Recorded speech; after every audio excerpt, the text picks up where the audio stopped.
Escola Municipal Nossa Senhora do Perpétuo Socorro, disciplina Língua Portuguesa, professor Otto David, turma 8º ano, Crônica, parte 3. Na terceira aula, em preparação para a Olimpíada de Língua Portuguesa, vamos estudar os elementos contidos em uma crônica. Inicialmente, um título sugestivo, e aí não só reservado ao gênero crônica, mas a qualquer tipo de gênero. É preciso ter um título sugestivo que chame a atenção do leitor. Especialmente na crônica, esse título sugestivo é potencializado e é ampliado pela a capacidade criativa do escritor ao escolher um título que resuma bem aquilo que ele viu ou ouviu. Então, dado que a crônica é um texto de dimensão do cotidiano, esse título pode ser bastante criativo a partir da singularidade daquele fato que é narrado. Segundo ponto, cenário curioso, ou visto a partir de alguma curiosidade que é destacada pelo cronista.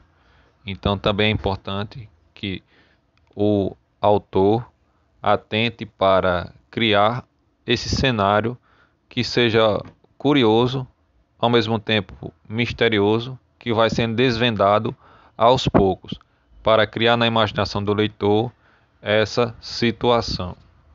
Terceiro elemento, é preciso escolher o foco narrativo, ou seja, o autor escolhe o ponto de vista que vai adotar. Escreve na primeira pessoa, como por exemplo, eu vi, eu fiz, eu senti, e se transforma em parte da narrativa, é o autor personagem, nesse caso. Ou fica de fora e escreve na terceira pessoa, ele fez, eles sentiram, eles viram. Nesse caso aí é o autor observador. Então é preciso escolher o foco narrativo. Se o autor vai ser parte da história, ou seja, um autor personagem, ou vai ser apenas um autor que observou os fatos e vai contá-los sem uma interferência presencial e participativa das ações. A crônica também contém uma ou várias personagens, inventadas ou não. O autor pode ser uma delas. Então é preciso selecionar se você vai narrar a crônica com apenas uma personagem ou com várias personagens que vão participar dessa história. E essas personagens podem ser reais ou inventadas também. O autor também pode ser uma dessas personagens, como a gente citou anteriormente. Enredo, isto é, narra um momento, um acontecimento, um episódio banal do cotidiano e a partir daí passa uma ideia, provoca uma emoção. Então é preciso que a história tenha um enredo, ou seja, narre acontecimentos, momentos, episódios, sejam eles tidos como banais e, aos olhos do cronista, se transformem em algo bastante importante para se olhar de uma outra maneira, de um modo literário e estilístico, podendo provocar emoções e ou reflexões naquele que é o leitor da crônica. Um outro elemento bastante importante na crônica que precisa ser selecionado pelo autor é o tom. Ele pode ser poético, humorístico, irônico ou reflexivo. Então é preciso escolher o tom da sua narrativa. É voltada para a poesia, é um tom que provoca riso, ou é uma narrativa que contém ironia, ou ainda provoca reflexões. A crônica possui uma linguagem coloquial, ou seja, uma conversa com o leitor. Ao utilizar-se da linguagem coloquial, a linguagem simples e acessível a todos, o autor aproxima-se do leitor e o faz participar mais facilmente da produção de sentidos da narração. Então, como a crônica narra fatos do cotidiano, é preciso que se use a linguagem coloquial. E por fim, é preciso que a crônica tenha um desfecho. É preciso que a narração finalize com algo que também desperte a atenção do que estava lendo a narração. Então, se durante toda a narração a crônica cria imaginários, no final é preciso que ela desvende esses imaginários, para que o leitor possa confirmar ou não aquilo que ele levantou como hipótese de final. É hora de pensar no título. Que tal começar trazendo alguns exemplos que estão espalhados pelas publicações em papel e também pela internet? Vamos aos exemplos. Primeiro título: Conheça os astronautas negros da NASA que já foram ao espaço. Segundo título: Um podcast para chamar de seu. Os temas de cada tribo. Terceiro título: Usar máscaras cirúrgicas reduz a metade perigo de contaminação. Se o contaminado usar, probabilidade de ficar abaixo dos 20%. Se a gente olhar para as estruturas desses três títulos, vemos três aspectos diferentes. Na primeira, o que chama a atenção é o tom convidativo do título, a começar pelo verbo conheça. Conheça os astronautas negros da NASA que já foram ao espaço. Se a gente pensar na sociedade racista a qual convivemos, é curioso um título que destaca a participação dos astronautas negros em missões espaciais. Provavelmente, a crônica, num tom irônico, aborda de forma crítica a excludência de negros em astronomia e missões espaciais. O segundo título, sobre podcast, traz uma estrutura diferente, com a utilização de 2 pontos para explicar o que está sendo dito de maneira mais geral sobre esse gênero jornalístico, podcast.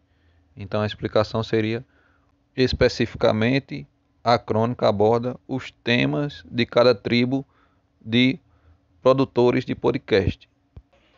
O terceiro autor já opta por um título maior, que traz sobre o uso das máscaras cirúrgicas e a sua relação com a redução do perigo de contaminação.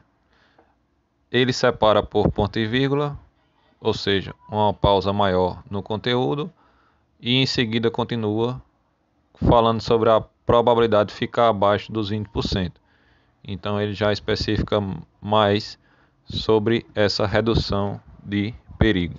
E o ponto e vírgula também estabelece uma separação em que no primeiro momento ele está falando sobre qualquer pessoa usar máscaras cirúrgicas e sua relação com a redução do perigo, e no segundo momento ele está falando do contaminado, da pessoa que já se contaminou pelo vírus e que essa redução fica abaixo de 20%, ou seja, uma redução menor, mas ainda importante, sobre usar máscaras.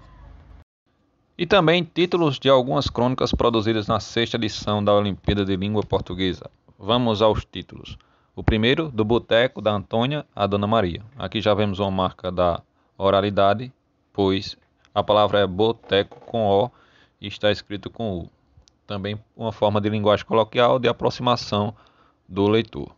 Segundo, Manuel é o vendedor de bugigangas. Também algo curioso, bugigangas se fala de uma palavra de um modo geral e que desperta curiosidades sobre esses objetos.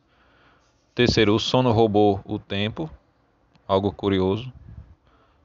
Quarto, o dia em que a noite ficou vermelha, também uma situação curiosa, já que não é normal acontecer isso. E o outro grupo de exemplos que trazemos hoje são os títulos sem o uso de verbos. Normalmente os títulos utilizam-se de verbos, mas alguns não utilizam, e vamos ver como é que fica essa estrutura. O primeiro título: Força, Mamãe. Crônica de Vanessa Bárbara, da revista Piauí. O segundo título: O Dilema das Redes. Nome de longa-metragem: Jeff Orlowski. O terceiro título: SUS em primeiro lugar. E o quarto título: Baixa de Queimadas. Oficina 3 da Olimpíada de Língua Portuguesa.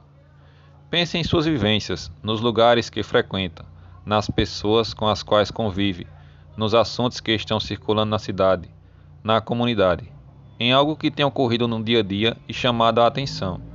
É dessa simples observação que cada um estudante escreverá uma crônica. Então, nesse momento é preciso parar e pensar sobre esses fatos do cotidiano, sobre essas vivências, para que você possa ter inspiração para escrever a crônica a seguir. Planejando a crônica. O próximo passo é escolher o tom, poético, bem-humorado, crítico ou lírico, com que vão narrar o tema, o lugar onde vivo, e optar pelo foco narrativo, seja na primeira pessoa, com o autor personagem, ou na terceira pessoa, com o autor observador. Em seguida, é importante o aluno ou a aluna, autor ou autora, levar em conta a situação de produção. Então é muito importante você pensar sobre as condições de produção. Quais são? Quem escreve? Então é preciso escolher. É o autor personagem ou é o autor observador? Para quem? Para colegas de classe, para a comunidade ou para um júri? Então é importante que vocês pensem para quem vocês estão escrevendo. Com qual finalidade? Competir, divulgar, comunicar. Reflitam sobre isso. E a quarta, onde a crônica será publicada? Jornal, livro, revista, blog, livro digital, mural da escola, vídeo no YouTube. Então é preciso que vocês selecionem. Atividade. Escreva uma crônica com no mínimo 7 linhas. Não se contentem em apenas cumprir a atividade e chegar à 7ª linha. Podem ir além para que o seu texto esteja mais bem desenvolvido, com a narração do cotidiano e com um importante e interessante desfecho. O tema será o lugar onde vivo. Finalizada a escrita, releia o que escreveu, agora como cronista. Então é importante vocês relerem aquilo que vocês acabaram de escrever. É preciso que você leia aquilo que escreve sempre, desfazendo da ideia de que apenas escreve para o professor ler e dar uma nota cumprindo uma atividade. Caso haja interesse, troque o texto com um colega da turma, fazendo comentários e sugestões no outro texto, no texto do colega. Então também é importante fazer essa troca de textos para ampliar a capacidade de percepção do texto. Então, provavelmente, ao reler o seu texto, você não vai observar algumas coisas que o seu colega pode chegar a observar e lhe informar. Depois da leitura do colega ou da colega, você poderá rever o texto para escrever outra versão. Apesar dessa ser uma versão inicial, a reescrita dessa própria versão inicial também é importante para potencializar a sua escrita futura. Lembre-se, essa crônica é ainda uma primeira versão. O objetivo é fazer uma avaliação inicial do que você já sabe e do que precisa aprender sobre como escrever uma crônica. Também será feita uma autoavaliação para descobrir os aspectos que precisam ser melhorados. É importante que guarde com cuidado o primeiro texto para compará-lo com o texto final, que será escrito na oficina 10, e ver com os próprios olhos o quanto evoluiu na caminhada. Uma dica para a classe: na maioria das vezes, o cronista cria o título depois de escrever a crônica. Siga todos os passos e uma boa oficina a todos. Lembre-se sempre, a escrita é um processo em que o sucesso está reservado àqueles que se dedicam arduamente ao texto. Muito obrigado e até a próxima.